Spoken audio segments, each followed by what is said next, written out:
When local music collector Bucks Burnett started collecting 8-track tapes, he never expected his collection to get this big. So I got the Beatles White Album on 8-track at a garage sale, and then I decided to build a complete Beatles 8-track collection. Now this is pre-eBay, so it's very difficult because there's a lot of Beatles 8-tracks. I had to go to flea markets, thrift stores, garage sales. It took 5 years to put all those together. What you're looking at, the entirety of the museum, is from my personal collection, and this isn't all of it. This is most of it. This is the best of it, but I've got 1,000 more 8-tracks that I don't even have room for. Bucks Burnett has been one of the most prominent collectors of rock and roll history in Dallas.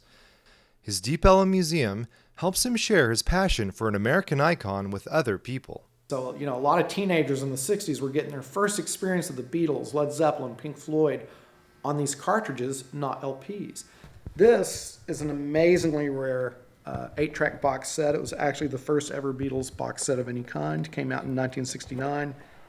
All it is 3 Beatle 8-tracks.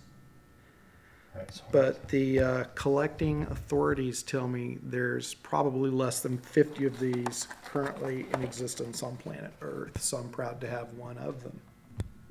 8-track tapes changed the way that America listened to rock and roll music. Grew up listening to 8-tracks. They came along as the new thing. Before the 8-track, you could only listen to radio in the car. And then in 1965, they introduced the 8-track tape. All of a sudden, you could take the Beatles' Rubber Soul album, play it in the car instead of listening to the football game or whatever you didn't want to hear on the radio. You pop in an album.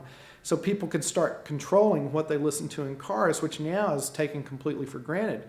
In the mid-1960s, that was nothing less than revolutionary. Visitors will also see the very first copy of Rolling Stone magazine and other rock and roll memorabilia.